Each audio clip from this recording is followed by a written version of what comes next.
Bismillahirrahmanirrahim. Ma jaa'a fi siwaki lis-shaim. Bab riwayat yang datang tentang siwak bagi orang yang berpuasa. Ketahuilah bahwasanya masalah ini juga diperselisihkan oleh para ulama. Sebagian ulama berpendapat orang puasa bebas bersiwak kapan saja, tidak ada makruh. Sementara itu menurut mazhab Syafi'i, orang yang berpuasa dibagi dua. Kalau dia itu bersiwaknya sebelum tergelincir matahari, maka mubah atau sunnah. Tetapi kalau bersiwaknya setelah tergelincir matahari, maka hukumnya adalah makruh.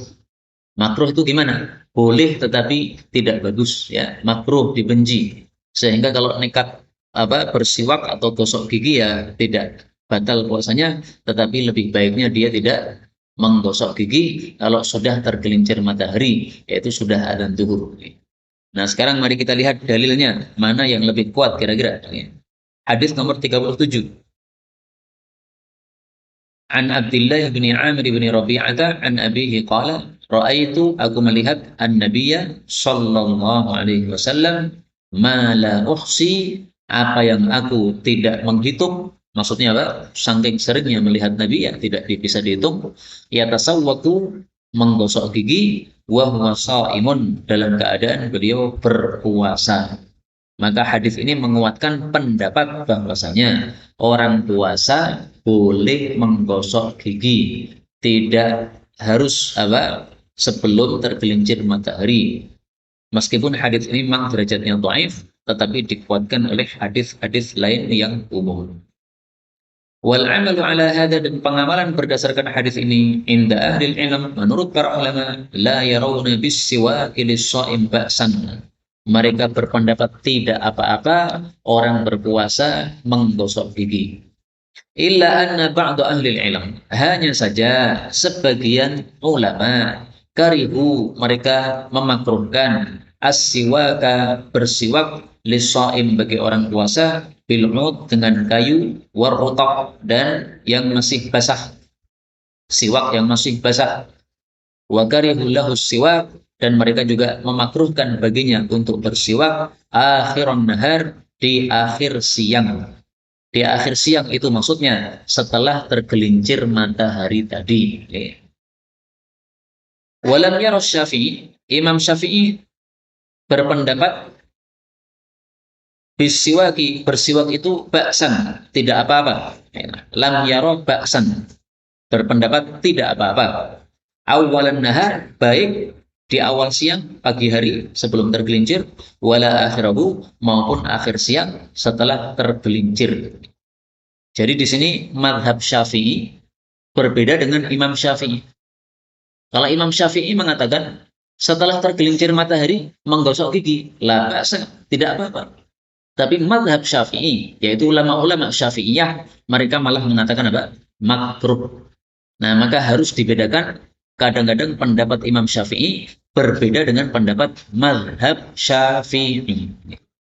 Kalau kita mempelajari kitab-kitab mazhab Syafi'i, itu tidak selalu pendapatnya Imam Syafi'i itu. Itu pendapatnya ulama mazhab Syafi'i. Kalau pengen tahu pendapatnya Imam Syafi'i langsung kayak apa, lihat kitab yang beliau tulis sendiri. Namanya kitab Al-Um. Ini kitab tebal tentang fikih yang ditulis oleh Imam Syafi'i rahimahullah ta'ala. Nah, banyak orang bermadhab Syafi'i tapi tidak ngerti bahwa pendapatnya Imam Syafi'i berbeda dengan apa yang mereka pilih. Contoh misalnya, saudara-saudara kita dari NU, mereka madhabnya kan Syafi'iyah. Kalau ditanya, orang menghadiahkan pahala baca Quran kepada orang mati, sampai tidak? Mereka akan mengatakan sampai. Padahal Imam Syafi'i berpendapat tidak sampai. Karena nggak ada dalilnya. Kata Imam Syafi'i, Allah mengatakan dalam Al-Quran, wa allaysa lil insan illa ma sa'a. Manusia hanya dapat pahala dari perbuatan dia. Nah, ini yang membaca Quran anaknya, ya pahalanya untuk anaknya. Nggak bisa dikirim-kirim kepada orang tuanya yang sudah mati, nggak bisa. Nah, maka dalam hal ini memang Imam Syafi'i menyelisih mayoritas para ulama. Mayoritas ulama mengatakan, kamu baca Quran, kirimkan pahalanya kepada ibu. Bisa, ibu yang sudah mati, bisa. Kamu sholat, kirimkan pahala sholatnya kepada ibu yang sudah mati. Bisa. Imam Syafi'i katakan nggak bisa. Yang bisa sampai kepada orang mati hanyalah yang ada dalilnya. Puasa, haji, umroh, sedekah. Okay? Selain dari empat ini, karena tidak ada dalilnya, maka tidak bisa sampai kepada orang yang mati. Nah, kembali ke sini. Wa kariha Ahmad wa Ishaq, Imam Ahmad dan Imam Ishaq memakruhkan as-siwaka untuk bersiwak akhiran nahar di akhir siang, yaitu setelah tergelincirnya matahari tadi. Nah, kita ingin tahu yang mengatakan setelah tergelincir matahari makruh untuk siwak ada dalilnya tidak? Ternyata dalilnya bukan menunjukkan hal tersebut, yaitu sabda Nabi Shallallahu Alaihi Wasallam, la khulufu famis shaim, bau mulutnya orang puasa lebih wangi di hadapan Allah daripada minyak wangi misik. Hadis riwayat Bukhari dan Muslim. Nah, kata mereka yang mengatakan makruh tadi, biasanya bau mulut orang puasa itu mulai berubah ketika sudah tergelincir matahari. Maka bau mulut ini jangan dibersihkan dengan menggosok gigi, karena bau mulut kita ini wangi di hadapan Allah Subhanahu wa taala. Mereka serupakan dengan darahnya orang yang mati syahid. Orang mati syahid jangan dimandikan. Biarkan darahnya mengotori tubuhnya, biarkan. Karena darahnya nanti akan wangi ketika dia dibangkitkan dari kubur pada hari kiamat. Nah, mereka serupakan dengan itu. Nah, maka dijawab oleh para ulama yang mengatakan tidak makruh tadi, bahwasanya bau mulut orang puasa itu sumbernya bukan dari mulutnya, tapi sumbernya dari perutnya sini. Perutnya kosong, itu menyebabkan bau mulutnya berubah. Meskipun kamu menggosok gigi, tetap saja kalau bernafas, nah itu ketika puasa baunya berubah karena perutnya yang kosong. Karena itu sama sekali tidak berkaitan hadis ini dengan masalah menggosok gigi sama sekali. Silahkan menggosok gigi meskipun sudah menjelang maghrib, menjelang buka puasa, tidak ada masalah. Kita lanjutkan. Bab majaa, riwayat yang datang fil kuhli, tentang celak lis-shaim, bagi orang yang puasa. Hadis 38. Wa an Anas bin Malik radhiyallahu anhu qala jaa, telah datang rajulun, seorang laki-laki, ila Nabi, kepada Nabi sallallahu alaihi wasallam. Faqala, lalu dia berkata, ishtakat, sakit, aini, mataku, afa aktahil, maka apakah aku bercela, wa ana, sementara aku shaim, puasa. Qala, beliau mengatakan, na'am, ya, silahkan bercela. Tetapi hadis ini haditsun laisa isnaduhu bil qawi, sanadnya tidak kuat, wala yasihu, dan tidak sahih, anin nabi, dari Nabi sallallahu alaihi wasallam, fi hadzal babi, dalam bab ini, syai'un, satu hadis pun. Maksudnya Imam Tirmidzi adalah masalah ini diperselisihkan oleh para ulama, tapi dua-dua pendapat ini sama-sama tidak ada dalil sahih.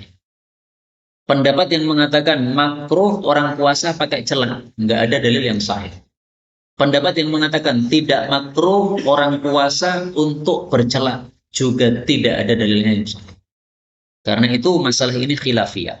Imam Tirmidzi mengatakan waqtalafa ahlul ilmi fil kuhli lis-shaim. Ulama berselisih pendapat tentang bercela bagi orang puasa. Fakarihahu ba'duhum, membencinya sebagian mereka. Wa huwa qaulu Sufyan, itulah pendapat Imam Sufyan dan Ibnu Mubarak dan Ahmad dan Ishaq.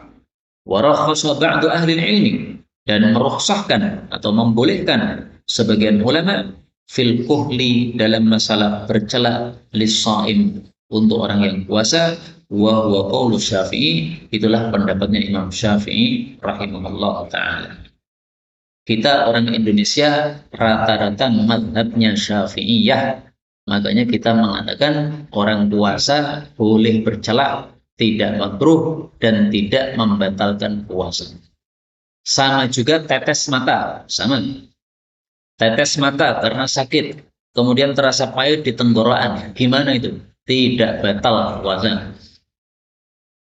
Yang membatalkan itu hanya dua lubang dalam wajah kita ini, yaitu hidung sama mulut. Kalau kita minum lewat mulut, masuk dalam perut, batal puasanya. Atau kita wudhu sengaja ketika memasukkan air ke hidung ini dikeraskan supaya masuk ke tenggorokan supaya seger, padahal sedang puasa, batal puasanya. Adapun dua lubang yang lain, mata sama telinga, maka ini tidak membatalkan puasa. Tetes telinga, ya, karena sakit. Kemudian terasa pahitnya di tenggorokan, tidak batal puasa. Loh, kenapa kok dibedakan? Kan sama-sama lubang. Karena untuk hidung sama mulut, ini betul-betul ada rongganya ke tenggorokan. Sehingga betul-betul masuk. Adapun kalau mata dengan telinga, ini tidak ada rongganya, hanya terasa pahit itu karena merembes saja. Maka karena merembes saja, tidak menyebabkan batal puasa. Karena kalau dianggap batal puasa, berarti kita mandi juga batal puasa kita. Karena tubuh kita ini ada pori-porinya. Sementara kalau kita mandi, pasti air masuk ke dalam tubuh kita lewat pori-pori tersebut. Nah, maka siapa yang mengatakan bercela atau tetes mata membatalkan puasa, dia harus mengatakan juga mandi membatalkan puasa. Padahal nggak ada satupun ulama mengatakan mandi membatalkan puasa. Karena itu yang benar di sini mazhab Syafi'i bahwa tetes mata maupun celah mata tidak membatalkan puasa. Kita lanjutkan. Bab maja, bab riwayat yang datang fil qublah tentang mencium lis-shaim bagi orang puasa. Maksudnya di sini suami cium istri atau istri cium suami, ya. Kalau cium anak, bayi nggak ada masalah, nggak dibahas. Karena ini berkaitan dengan syahwat. 39 wa an Aisyah radhiyallahu anha anna nabiyya sallallahu alaihi wasallam kana adalah yuqabbilu mencium fi syahri shaum pada bulan puasa, yaitu pada bulan Ramadan. Hadis ini menunjukkan bahwasanya mencium istri pada bulan Ramadan ketika masih puasa tidak membatalkan puasa, karena buktinya dilakukan oleh Rasulullah Sallallahu Alaihi Wasallam. Tapi saya jujur, ini masalah khilafiyah diperselisihkan oleh para ulama. Ringkasnya begini, manusia dibagi dua. Kalau dia mampu menahan syahwatnya, maka dia boleh mencium istri meskipun sedang puasa. Kalau dia tidak mampu menahan syahwatnya, maka dia tidak boleh mencium istri pada saat puasa. Karena gara-gara mencium akhirnya merembet-merembet, akhirnya mengumpul. Ya sudah, berarti tidak boleh puasa. Karena kamu tidak mampu menahan syahwat. Demikian juga orang yang mencium istri, dibagi dua juga. Siapa yang mencium yakin bahwa dia tidak akan keluar madhi, tidak akan keluar mani, maka silahkan mencium. Tapi siapa yang mencium dan dia yakin pasti keluar madhi atau keluar mani, tidak boleh mencium. Karena siapa yang tahu setiap saya mencium pasti saya keluar madhi atau saya keluar mani, nah itu berarti puasanya batal. Karena berarti dia mengeluarkan madhi atau maninya secara sengaja. Adapun tadi tidur kemudian mimpi, nah, tidak sengaja keluar mani tadi, maka puasanya tidak batal. Itu ringkasannya. Adapun penjelasan Imam Syafi'i di sini, apa Imam Tirmidzi di sini tidak usah saya baca, tidak usah saya baca ya, karena sudah saya jelaskan secara ringkas tadi. Bab berikutnya, bab maja'a, bab riwayat yang datang fi mubasyaratis shaim, tentang mubasyarah, menyentuh kulit as-shaim, orang yang puasa. Maksudnya menyentuh kulit istrinya. Suami menyentuh kulit istrinya dengan syahwat, ya. Kalau tanpa syahwat nggak kita bahas. Ini dengan syahwat. Hadis 40. Wa an Aisyah radhiyallahu anha qalat, kana adalah Rasulullah sallallahu alaihi wasallam yuqabbil, mencium, wa yubashir, dan menyentuh kulit, yaitu istrinya, wa huwa shaim, sementara beliau berpuasa.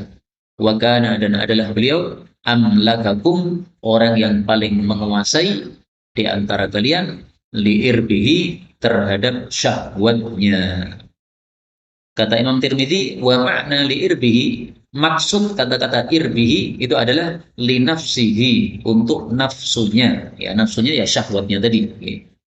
Nah, berarti hukumnya menyentuh istri, menyentuh kulit istri itu sama dengan mencium istri.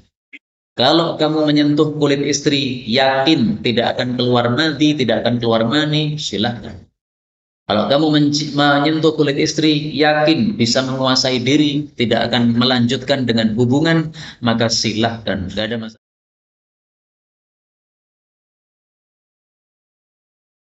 تقبل منا إنك أنت السميع العليم وتب علينا إنك أنت التواب الرحيم اللهم نحمدك حمدا شاكرين حمدا ناعمين حمدا يوافي نعمه يكافئ مزيدا يا ربنا لك الحمد ولك الشكر كما ينبغي لجلال وجهك الكريم ولعظيم سلطانك اللهم صل وسلم وبارك على رسولك الكريم نبينا محمد وعلى آله وصحبه أجمعين اللهم اجعلنا من أهل القرآن waj'alil Qur'ana sahiban lana fid dunya wa syafi'an lana fil akhirah.